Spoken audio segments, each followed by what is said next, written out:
नमस्कार साथियों। और भाई क्या हाल है। स्वागत है आप सभी का आपके अपने YouTube channel bound to education में। मैं आप सभी का स्वागत करता हूं आज के इस नए वीडियो में। आज हम लोग बीएड एंट्रेंस एग्जाम से संबंधित मोस्ट इंपॉर्टेंट रीजनिंग के क्वेश्चंस को देखेंगे जो कि आपके आने वाले परीक्षा में पूछे जा सकते हैं। आपका समय बहुत कम है, 23 अक्टूबर को आपका एग्ज़ाम होने वाला है, तो पढ़ने का वक्त ख़त्म हो गया है और अभी जो टाइम है वो अधिक से अधिक मॉक टेस्ट लगाने का टाइम है। तो उसी को ध्यान में रखते हुए आज हम लोग रीजनिंग को देखेंगे और रीजनिंग से आपको 30 क्वेश्चंस आपके परीक्षा में पूछे जाएंगे। अगर आप 25 प्लस लाते हैं तो आपका मेरिट अच्छा बनेगा और अच्छे से अच्छे सरकारी कॉलेज में एडमिशन होने का चांसेस रहेगा। तो चलिए बिना किसी देरी के आज के इस वीडियो को शुरू करते हैं और क्वेश्चन नंबर 1 पे आते हैं। निम्नलिखित प्रश्न में दिए गए विकल्पों में से संबंधित शब्द युग्म को चुनिए। अर्थात कि खरगोश का जिस प्रकार जानवर से संबंध है उसी प्रकार ऐसा ऑप्शन आपको चुनना है जो इसी प्रकार संबंध दर्शाता हो। पहला ऑप्शन है सूर्य का संबंध चंद्रमा से, पंचभुज का संबंध आकृति से, सिंह का संबंध पक्षी से या फिर जानवर का संबंध गाय से। सभी स्टूडेंट क्वेश्चन नंबर 1 का करेक्ट आंसर देने का प्रयास करेंगे। तो क्वेश्चन नंबर 1 का करेक्ट आंसर हो जाएगा ऑप्शन बी, पंचभुज का संबंध आकृति से। जिस प्रकार खरगोश का संबंध जानवर से है उसी प्रकार पंचभुज का संबंध आकृति से है। ठीक है, तो इसका करेक्ट आंसर ऑप्शन बी होगा। नेक्स्ट क्वेश्चन की ओर चलते हैं। Question number 2। क्वेश्चन नंबर 2 में भी सेम प्रकार का क्वेश्चन दिया गया है। 63 का संबंध 36 से जिस प्रकार है उसी प्रकार का युग्म आपको चुनना है। आपके जो ऑप्शन है 94, 49, 35, 54, 47, 72 या फिर 73, 39। सभी स्टूडेंट क्वेश्चन नंबर 2 का करेक्ट स्वयं देने का प्रयास करेंगे जिससे आपका प्रैक्टिस हो जाए। तो क्वेश्चन नंबर 2 का करेक्ट आंसर हो जाएगा ऑप्शन ए, 94 का संबंध 49 से है। कि ऐसा किस लिए हो रहा है, क्योंकि 63 का उल्टा 36 हो रहा है। जैसे कि 63 का अंक बदल के 6 के स्थान पर 3 आ जा रहा है और 3 के स्थान पर 6 आ जा रहा है। उसी प्रकार आप ऑप्शन में ए में देख सकते हैं 94 का उल्टा 49। ठीक है, अंकों का स्थान चेंज हो गया, तो इसका करेक्ट आंसर ऑप्शन ए होगा। नेक्स्ट क्वेश्चन है ए सी डी का संबंध जिस प्रकार जेड एक्स डब्ल्यू से है उसी प्रकार पी एम एन का संबंध किस, आपको नीचे जो लेटर दिया गया है किस ऑप्शन से करेक्ट होगा ये आपको बताना है। ऑप्शन ए है एल एम एन या फिर ऑप्शन बी है M P N, option C है K O P, option D है के एन एम। तो क्वेश्चन नंबर 3 का करेक्ट आंसर सभी स्टूडेंट बताने का प्रयास करेंगे। तो क्वेश्चन नंबर 3 का करेक्ट आंसर हो जाएगा ऑप्शन डी, के एन एम। ठीक है, किस प्रकार हो रहा है, जैसे कि आप ध्यान से देखेंगे ए सी डी का उल्टा जेड एक्स डब्ल्यू है। अर्थात कि शुरू से पहला जो लेटर आता है अंग्रेजी का ए आता है और सबसे लास्ट आता है जेड, तीसरा नंबर पे सी आता है, पीछे से तीसरा नंबर पे एक्स आता है, डी चौथा नंबर पे आता है, पीछे से चौथा नंबर पे डब्ल्यू आता है। अर्थात कि ए सी डी आगे से चल रहा है और जेड एक्स डब्ल्यू पीछे से आ रहा है। उसी प्रकार पी एम एन को अगर आप देखेंगे उसी का उल्टा के एन एम हो जाएगा। डी इसका करेक्ट आंसर। नेक्स्ट क्वेश्चन है निम्नलिखित प्रश्न में दिए गए विकल्प में से विषम शब्द को चुनना है आपको। कौन सा ऑप्शन ऐसा है जो तीनों ऑप्शन से अलग है, समचतुर्भुज, बेलन, शंकु या फिर गोला। क्वेश्चन नंबर 4 का करेक्ट आंसर सभी स्टूडेंट देने का प्रयास करेंगे। आप चाहे तो कमेंट कर सकते हैं, नहीं तो मन मन में भी सोच सकते हैं। कैसे भी हो आपको प्रैक्टिस करना है। क्वेश्चन नंबर 4 का करेक्ट आंसर हो जाएगा ऑप्शन ए, समचतुर्भुज। समचतुर्भुज क्यों होगा, क्योंकि बेलन में भी सर्कल आता है। ठीक है, इस प्रकार बेलन होता है जैसा कि आप सभी जानते हैं, दोनों साइड इसका सर्कल होता है। शंकु में भी सर्कल होता है, नीचे इसका सर्कल होता है और गोला में तो सर्कल टाइप का होता ही है। तो इसका करेक्ट आंसर हो जाएगा समचतुर्भुज। नेक्स्ट क्वेश्चन पे आते हैं, क्वेश्चन नंबर 5। इसको ध्यानपूर्वक देखेंगे और पढ़ेंगे और समझने का प्रयास करेंगे। नीचे दिए गए प्रश्न में 4 संख्या युग्म दिए गए हैं। 4 युग्म दिए गए हैं। माइनस के बाईं ओर दी गई संख्या माइनस के दाईं ओर दी गई संख्या से किसी तर्क से संबंधित है। 3 उसी तर्क से संबंधित है जबकि एक भिन्न है। उस भिन्न शब्द को आपको चुनना है। तो ऑप्शन देखिए, वीडियो को पॉज करें और इसका करेक्ट आंसर देने का प्रयास करेंगे। तो क्वेश्चन नंबर 5 का करेक्ट आंसर होगा ऑप्शन सी, 22 माइनस 28। ठीक है, ऐसा क्यों हो रहा है, क्योंकि अगर आप इसको माइनस करेंगे तो क्या होगा, 4 आ रहा है, -4 आ रहा है। इसको माइनस करेंगे तो -4 आ रहा है। इसको माइनस करेंगे तो -4 आ रहा है। लेकिन इसको माइनस करेंगे, 22 माइनस 28 करेंगे तो -6 आ रहा है, इसीलिए क्वेश्चन नंबर 5 का करेक्ट आंसर होगा ऑप्शन सी 22 - 28। क्वेश्चंस एकदम आसान आता है, बस आपको प्रैक्टिस करने की आवश्यकता है। निम्नलिखित प्रश्न में दिए गए विकल्प में से विषम अक्षर को चुनना है। आपको जो नीचे दिया गया ऑप्शन, इसमें से विषम अक्षर कौन सा है ये आपको बताना है। सभी स्टूडेंट क्वेश्चन नंबर 6 का करेक्ट आंसर देने का प्रयास करेंगे। तो क्वेश्चन नंबर 6 का करेक्ट आंसर हो जाएगा ऑप्शन सी MIEB। ठीक है, ये सबसे विषम है, जबकि तीनों संख्या जो है किसी न किसी तरह से एक दूसरे से कनेक्टेड है। ऑप्शन सी इसका करेक्ट आंसर होगा। क्वेश्चन नंबर 7 है, निम्नलिखित शब्दों को शब्दकोश में आने वाले क्रम के अनुसार सजाना है। अर्थात कि डिक्शनरी में जिस प्रकार क्रम होता है उसी क्रम के अनुसार आपको इन शब्दों को अरेंज करना है। आपके जो शब्द है उसको देख लेते हैं। एक्सेप्शन, एक्सेप्शनल, एक्सचेंजिंग, एक्सचेंज्ड या फिर एक्सेस।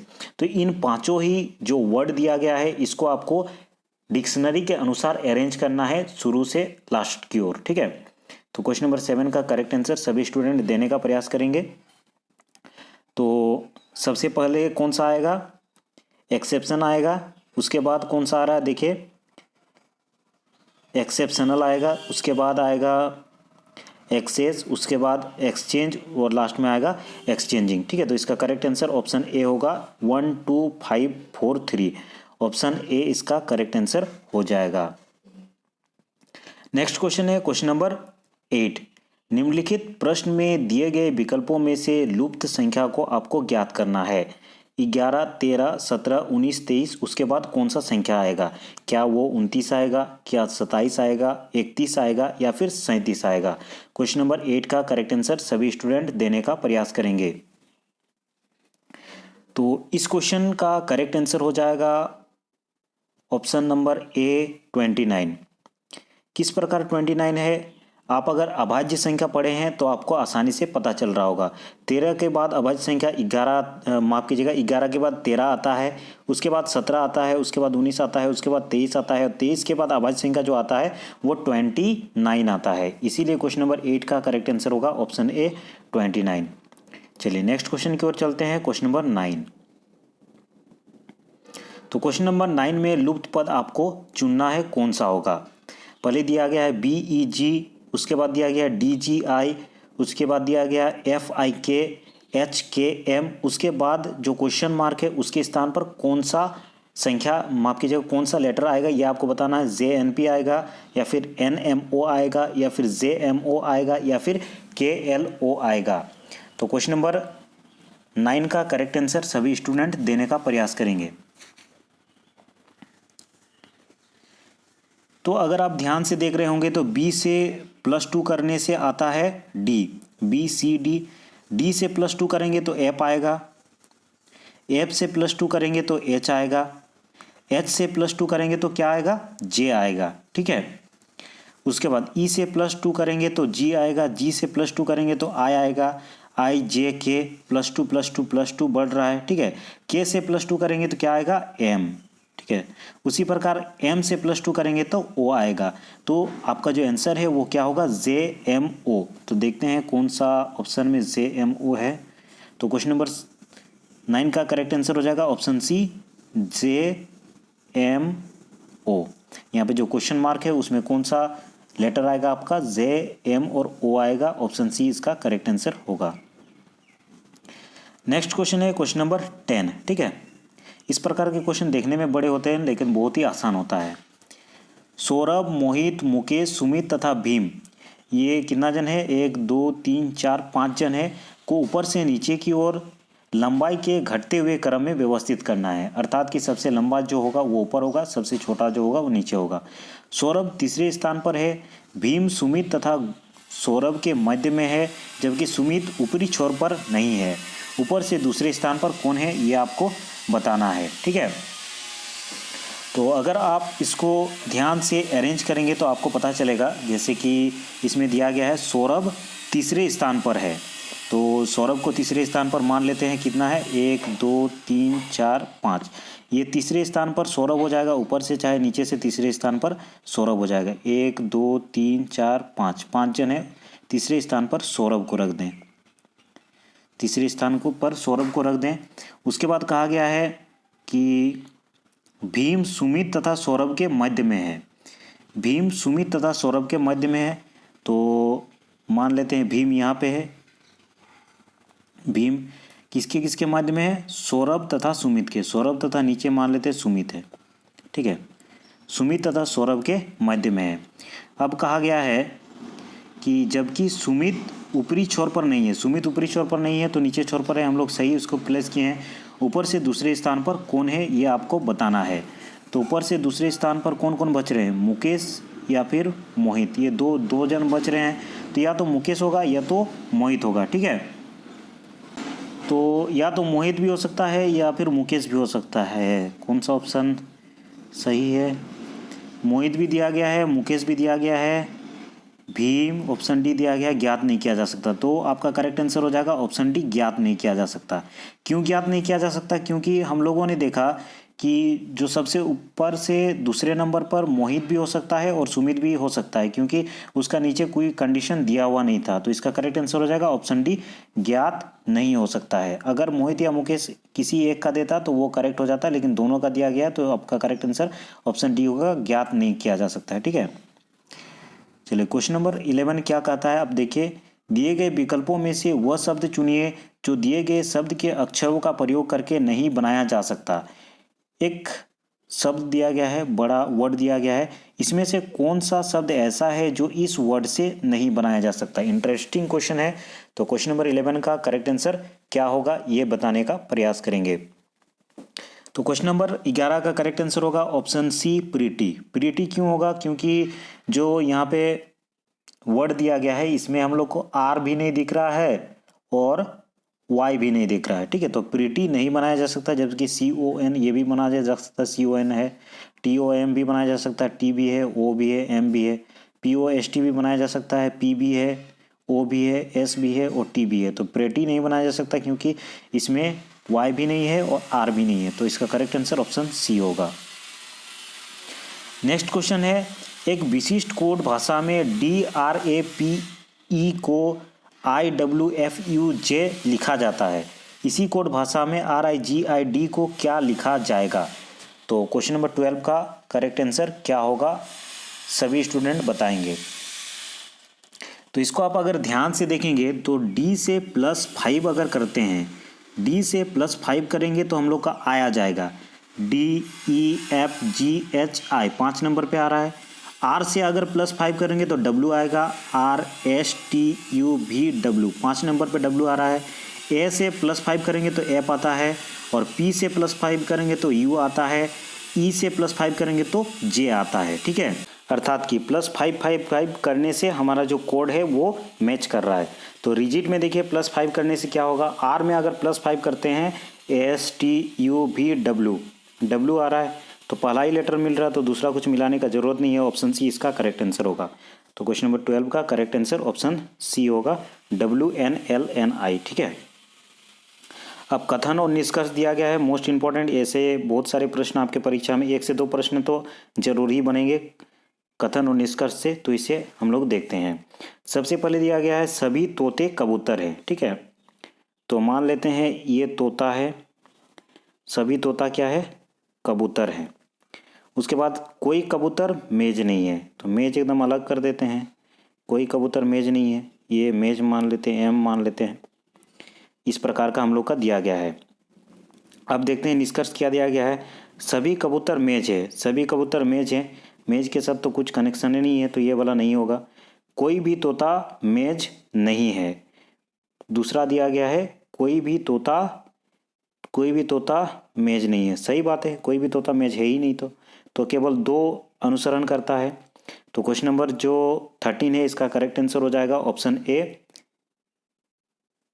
केवल निष्कर्ष 2 अनुसरण करता है, ठीक है। ऑप्शन ए इसका करेक्ट आंसर होगा, ऑप्शन ए केवल 2 अनुसरण करता है, ठीक है। नेक्स्ट क्वेश्चन की ओर चलते हैं। क्वेश्चन नंबर 14, यदि 7 जुलाई का दिन बुधवार है तो 15 अगस्त सप्ताह का कौन सा दिन होगा? ठीक है, अगर 7 जुलाई का जो दिन है वो बुधवार है तो 15 अगस्त का कौन सा दिन होगा? शनिवार होगा, शुक्रवार होगा, रविवार होगा या फिर सोमवार होगा? क्वेश्चन नंबर 14 का करेक्ट आंसर क्या होगा सभी स्टूडेंट बताएंगे। तो इसका करेक्ट आंसर हो जाएगा क्वेश्चन नंबर 14 का रविवार। ठीक है, रविवार हो जाएगा। ठीक है, इसको कैसे निकाला जाता है, जैसे कि 7 जुलाई को क्या दिया गया है, बुधवार दिया गया है। ठीक है, तो 15 अगस्त को क्या हो जाएगा, 15 अगस्त अर्थात कि 24 प्लस 15, 15 अगस्त डिवाइडेड बाय 7, तो बचता है 4 शेषफल बचता है, तो अभिष्ट संख्या बुधवार प्लस 4 रविवार होगा। ठीक है, क्योंकि जुलाई में कितना दिन होता है, जुलाई में 31 दिन होता है, तो 7 जुलाई अगर पार हो गया तो 31 दिन होने में क्या होगा, 24 दिन बाकी है। और अगस्त में कितना, 15 दिन तक जा रहा है, तो प्लस अगस्त करेंगे और 7 दिन के लिए डिवाइड हम लोग 7 करते हैं, तो 4 आ रहा है हम लोग का। शेष कितना बच रहा है, इसमें 4 बच रहा है। तो अगर बुधवार से 4 करेंगे, गुरु शुक्र शनि रवि, तो रविवार आ रहा है। ऑप्शन डी इसका करेक्ट आंसर होगा। ठीक है, ऑप्शन डी करेक्ट आंसर हो जाएगा। चलिए नेक्स्ट क्वेश्चन की ओर चलते हैं, क्वेश्चन नंबर 15। तो आपको एक आकृति दिया गया है और बताया गया है कौन सा आकृति में अंतर्निहित है, और यहाँ पे कंडीशन दिया गया है कि इसको घुमाने का आपको अनुमति नहीं दिया गया है। तो कौन सा है, आप अगर ध्यान से देखेंगे तो आपको पता चलेगा कि क्वेश्चन नंबर 15 का जो करेक्ट आंसर है वो ऑप्शन सी हो जाएगा। ठीक है, ये जो आकृति है कहाँ अंतर्निहित है, सी में आपको देखने को मिलेगा। ठीक है, देखिए बीच में आप अगर देख रहे हैं तो ये आकृति दिख रहा है। ठीक है, तो क्वेश्चन नंबर 15 का करेक्ट आंसर ऑप्शन सी होगा। नेक्स्ट क्वेश्चन है क्वेश्चन नंबर 16। किसी विशिष्ट कोड में अगर हम लोग स्ट्रेट को इस प्रकार लिखते हैं तो इस कोड में क्वालिफाइड को क्या लिखा जाएगा। ठीक है, तो ये चीज़ देखिए उल्टा तरफ से डायरेक्ट लिख दिया है। ठीक है, एकदम आसान सा है। स्ट्रेट को उल्टा तरफ से लिख दिया है, जैसे कि टी पहले लिख दिया है, फिर उसके बाद एच, उसके बाद GIARTS। ठीक है, उल्टा तरफ से लिख दिया है, टी पहले लिखा है, उसके बाद एच लिखा है, उसके बाद जी लिखा है, उसके बाद आई, इस प्रकार उल्टा। तो क्वालिफाइड को भी उल्टा कर दें तो क्वेश्चन नंबर 16 का करेक्ट आंसर क्या होगा, डी। पहले क्या आएगा, डी आएगा, उसके बाद आएगा ई, उसके बाद आई। ठीक है, तो क्वेश्चन नंबर 16 का करेक्ट आंसर आपका हो जाएगा सी। डी आएगा पहले, उसके बाद आई आएगा, उसके बाद DEIFILAQ UQ। ठीक है, ऑप्शन सी इसका करेक्ट आंसर होगा। क्वेश्चन नंबर 17 में आपको लुप्त पद खोजना है। यहाँ पे कौन सा पद होगा ये आपको बताना है। तो चलिए क्वेश्चन नंबर 17 का करेक्ट आंसर क्या होगा बताएंगे।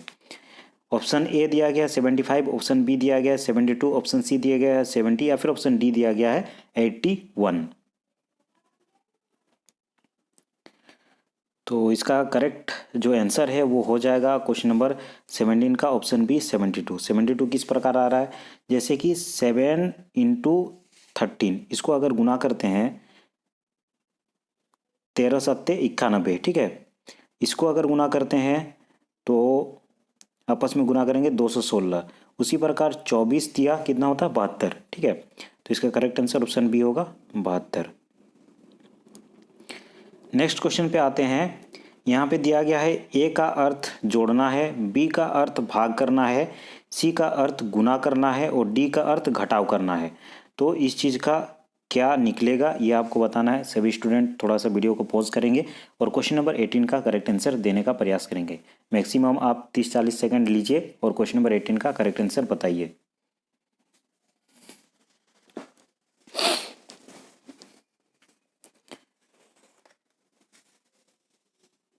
तो क्वेश्चन नंबर 18 का करेक्ट आंसर हो जाएगा ऑप्शन सी 16। ठीक है, इसका करेक्ट आंसर क्या होगा, ऑप्शन सी होगा। क्वेश्चन नंबर 18 का करेक्ट आंसर याद रखेंगे सभी, ऑप्शन सी होगा। नेक्स्ट क्वेश्चन है क्वेश्चन नंबर 19। एक श्रृंखला दिया गया है, इसमें कुछ कुछ खाली स्थान दिया गया है, तो इस खाली स्थान में क्या होगा ये आपको बताना है। तो क्वेश्चन नंबर 19 का क्या करेक्ट आंसर होगा सभी स्टूडेंट बताएंगे। तो सिंपल सा है के, उसकी यहाँ पे एल लगेगा, एम एन लगेगा। ठीक है, उसके बाद एल के बाद क्या लगेगा, के लगेगा, फिर के एल, यहाँ पे एल लगेगा और लास्ट में एन लगेगा। ऑप्शन सी इसका करेक्ट आंसर होगा, ऑप्शन सी। ठीक है, नेक्स्ट क्वेश्चन पे आते हैं, क्वेश्चन नंबर 20। मोहन का कंपास गलत दिशा बता रहा है, यह दक्षिण की बजाय पश्चिम की ओर बता रहा है। ठीक है, कंपास को दिखाना था दक्षिण, दिखा रहा है पश्चिम। यदि वह उत्तर दिशा में जाना चाहता है तो अपने कंपास के हिसाब से उसे किस दिशा में जाना चाहिए। ठीक है, दक्षिण को पश्चिम दिखा रहा है तो उत्तर को क्या दिखाएगा, उत्तर दिशा में उसको जाना है, वो किस दिशा में जाएगा, उत्तर जाना है, दक्षिण को पश्चिम दिखा रहा है। ठीक है, अगर आप कंपास बनाएंगे पूरब पश्चिम उत्तर दक्षिण, तो दक्षिण दिखाना चाहिए, पश्चिम दिखा रहा है, उत्तर जाना चाहिए तो किधर जाएगा, पूरब जाएगा। तो इसका करेक्ट आंसर होगा ऑप्शन बी पूरब। ठीक है, ऑप्शन बी इसका करेक्ट आंसर हो जाएगा पूरब। नेक्स्ट क्वेश्चन है, आपको वर्ग का संख्या बताना है। आप ध्यानपूर्वक वीडियो को पॉज करके गिन लीजिएगा। इसका करेक्ट आंसर होगा ऑप्शन डी 36। कितना वर्ग है, 36 वर्ग है। ठीक है, आपको इसमें बताना है कि अकरम की बहन का पति इब्राहिम का पिता है, इब्राहिम अकरम से किस प्रकार संबंधित है। ठीक है, तो अकरम, ये मान लेते हैं अकरम का जो बहन है, अकरम का बहन का पति, अकरम का बहन का पति इब्राहिम का पिता है। पति जो है इब्राहिम मान लेते हैं, ये इब्राहिम है, इब्राहिम का ये कौन है, पिता है। ठीक है, पिता है। तो क्या बोल रहा है कि अकरम से कैसे संबंधित है, तो अकरम का इब्राहिम के साथ किस प्रकार का संबंध होगा। तो इसका करेक्ट आंसर क्या होगा, भांजा होगा, बहन का पति। ठीक है, ऑप्शन बी इसका करेक्ट आंसर होगा, ऑप्शन बी। नेक्स्ट क्वेश्चन है क्वेश्चन नंबर 23। यदि एक दर्पण रख दिया जाए तो इसका किस प्रकार आकृति बनेगा।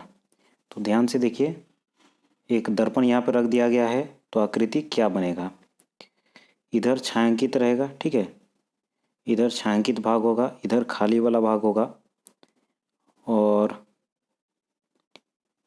नीचे छायांकित भाग होगा, यहाँ पे खाली वाला भाग होगा।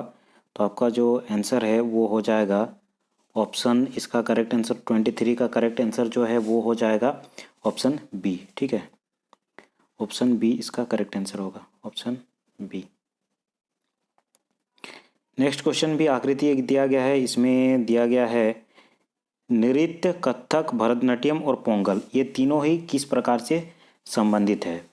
तो क्वेश्चन नंबर 24 का करेक्ट आंसर हो जाएगा ऑप्शन नंबर ए। ठीक है, ऑप्शन ए इसका करेक्ट आंसर होगा। क्यों, क्योंकि मान लेते हैं ये डॉट क्या दिखा रहा है, कथक दिखा रहा है, ये भरतनाट्यम दिखा रहा है और पूरा मान लेते हैं ये दिखा रहा है क्या है, नृत्य है, जबकि पोंगल क्या एक प्रकार का त्योहार होता है। तो इसका करेक्ट आंसर हो जाएगा ऑप्शन ए। ठीक है, ऑप्शन ए इसका करेक्ट आंसर होगा। तो रीजनिंग का मोस्ट इंपॉर्टेंट हम लोगों ने क्वेश्चन देखा, जिस प्रकार के परीक्षा में एंट्रेंस एग्जाम में बीएड का क्वेश्चन पूछा जाता है। इसी प्रकार अगर आप विभिन्न प्रकार के वीडियोस देखना चाहते हैं तो चैनल को जरूर से जरूर सब्सक्राइब कर दे। अगर आपने वीडियो को अभी तक लाइक नहीं किया है तो इसे ज़रूर लाइक कर दे, क्योंकि अगर आप लाइक करते हैं तो मुझे पता चलेगा कि इस प्रकार के वीडियोज़ आपको और चाहिए, जिससे हम लोग जो मेहनत कर रहे हैं हमें पता चलेगा कि ये आपके लिए लाभकारी हो रहे हैं। ठीक है, धन्यवाद। अगले वीडियो में हम लोग फिर मिलेंगे। कमेंट में कमेंट करके बता दीजिएगा कि आपको नेक्स्ट वीडियो किस चीज़ का चाहिए।